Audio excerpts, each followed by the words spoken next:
Welcome back to Gems. My name is Melissa Mitchell from here in Australia. It is winter today, but it is a beautiful sunny day, so I'm sitting here near the window.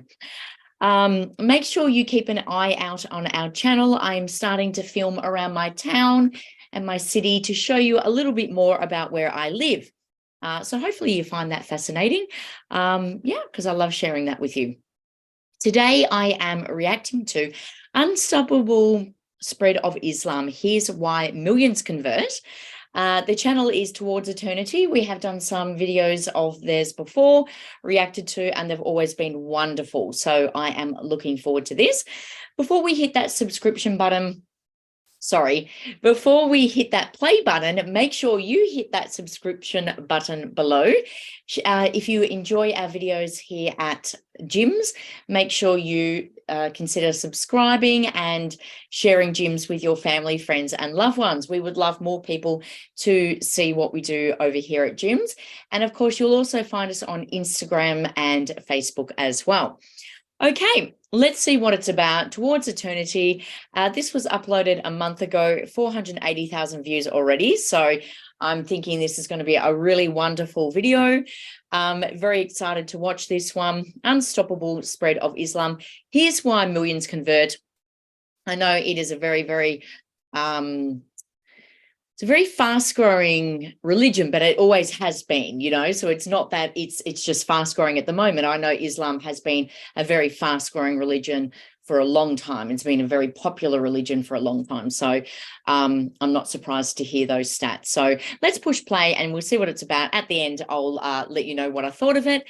And of course, you can leave your comments below as well. All right, here we go. We'll push play and we'll see what unstoppable spread of Islam, here's why millions convert, is all about. Here we go, push play. When you search for the fastest growing religion on the internet, you come across Islam. Research that has been made in recent years has interestingly shown that result. We are talking about a community with a population of almost 2 billion, a quarter of the world's population. It's a much larger number than even the most populated country, China.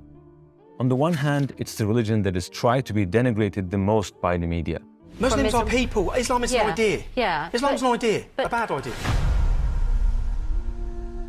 And on the other hand, it's the religion that people convert to the most. Isn't it strange? We have an interesting picture before us. People telling the story of how they became Muslims in every corner of the internet. Celebrities who declare that they have become Muslims day by day. For example, Andrew Tate has been mentioned a lot recently. Islam is beautiful, and I felt differently inside since I've converted, and I think it has the solutions to a lot of the problems we're facing in the world today. Former Dutch politician Joram van Klaveren. I decided to write an anti-Islam book, which started as an anti-Islam book, changed into this search for God, and it ended up me becoming a Muslim. Former rock star Cat Stevens, now known as Yusuf Islam. Because when I started reading the Quran, one of the things that I woke up to was the Quran is full of directives to make you think.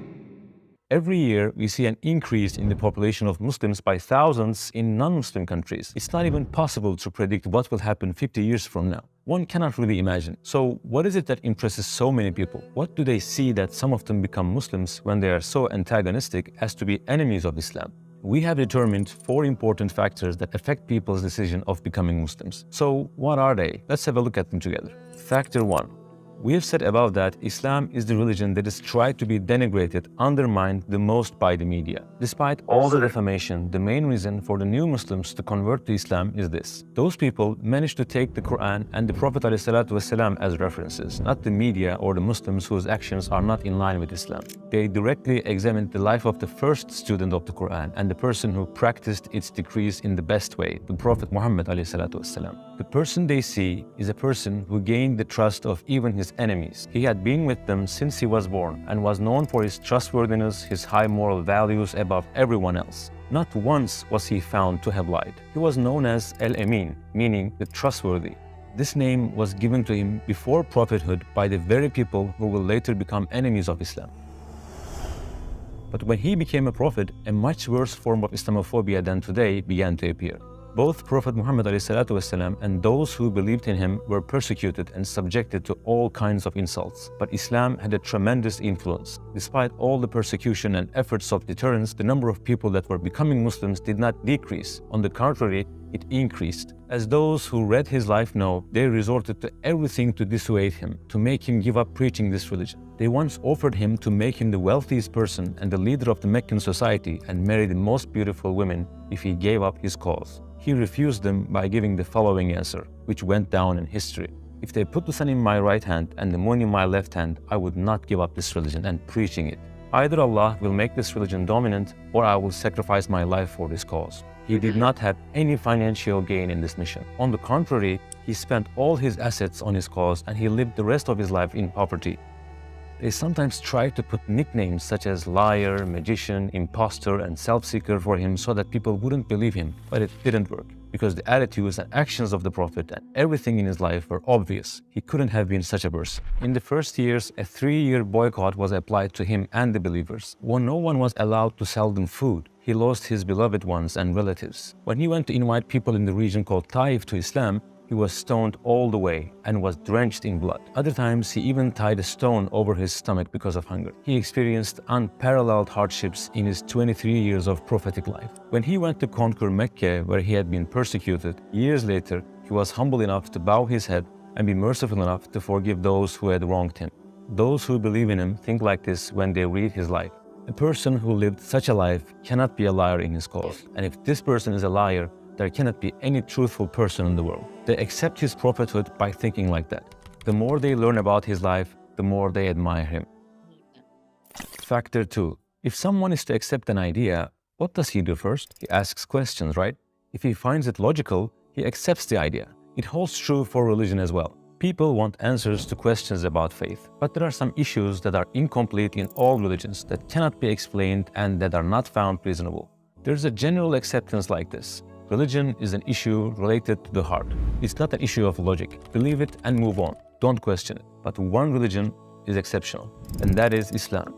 Yes, no religion other than Islam can give answers this clearly to the questions to be asked. The witness of this is the volumes of books written throughout the 1400 years of Islamic history and answering the questions that have been asked. The Risale-i Nur tafsirs written in the last century are one of the best examples of it, with the determinations based on intellect and heart. While no other religion is based on evidence, Islam is proven with dozens of evidence. Even if you simply type on YouTube or Google, you can easily read some of them. Many verses of the Quran and Hadith always encourage people to use logic and learn knowledge, science. In order to understand that Islam is the most logical religion, it's enough to look at the most fundamental issue in the belief system, the belief in Allah. Islam is the religion with the clearest explanation about the Creator. While no other belief system mentions the characteristics of the Creator in a complete way, in Islam, he is mentioned with his attributes along with his works of creation in the universe. And he is introduced in detail. How can a religion be expected to be true if it cannot give clear information about the Creator, or if it's okay with using a term such as unknown energy? Even if you use that as the only criterion, only a few religions remain.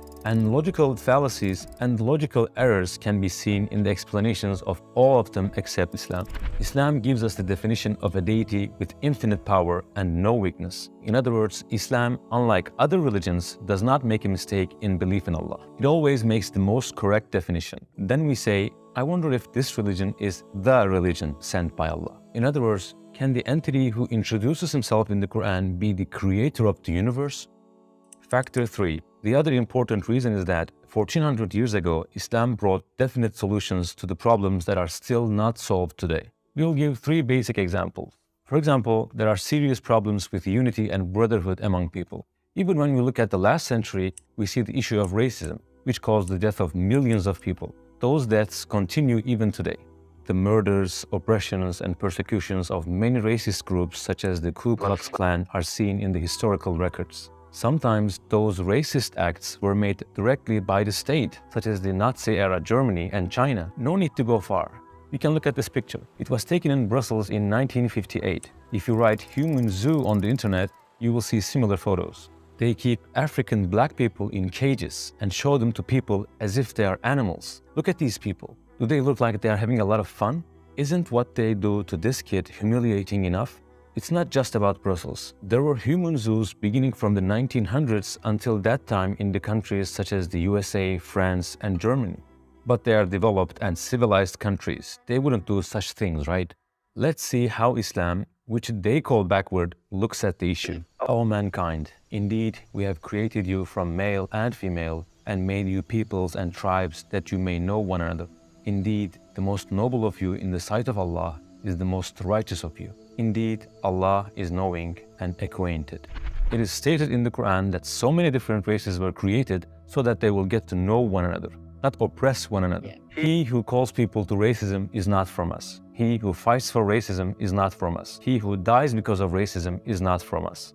We are talking about a religion that says so. It is a religion that does not favor any race over the other, while the same mistake has been observed all over the world throughout history. Every year, during the pilgrimage season, Hajj season, people from all races, colors, and languages wear the same clothes and worship side by side without any sign of superiority or wealth. Islam shows the vision from 1400 years ago that today's civilization still doesn't have. One of the other biggest issues that Islam has brought a solution to is hunger and poverty. It brings the solution and at the same time mandates people to do it.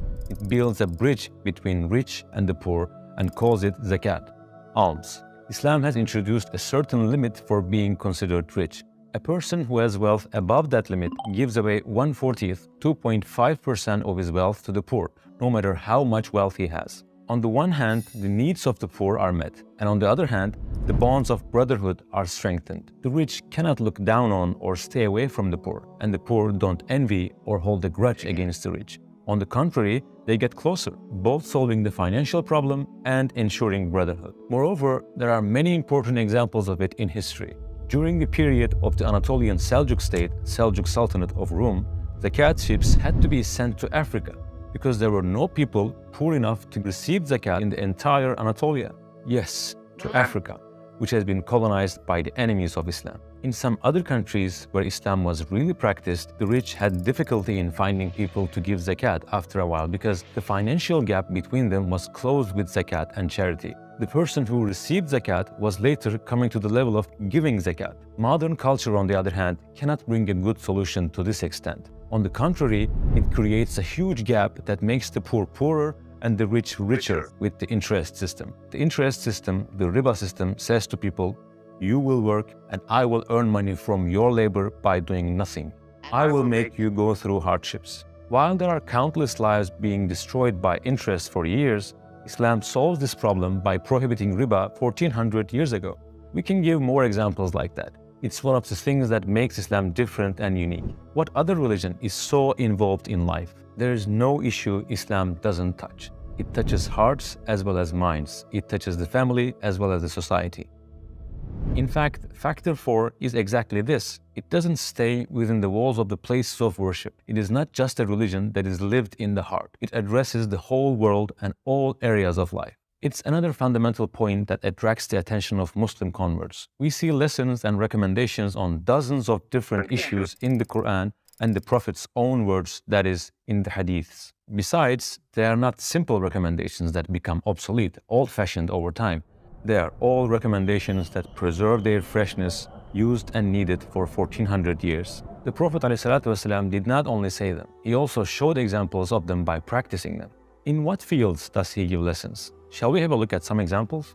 Other than the issues of worship, all legal issues with enough details to run a state, learning knowledge, science and reasoning, trade and commerce, economy, state administration and diplomacy, communication with people, hospitality, being a good neighbor, friendship, taking care of relatives, marriage and family affairs, raising children, protecting and taking care of the orphans, helping the poor and needy, taking care of patients and patients' own motivation, sports, all the problems caused by the tongue, leadership and teamwork, cleaning in every detail, spiritual upbringing and maturity, history, and at the same time, the news given about the future that turn out to be true. We can list other areas as well.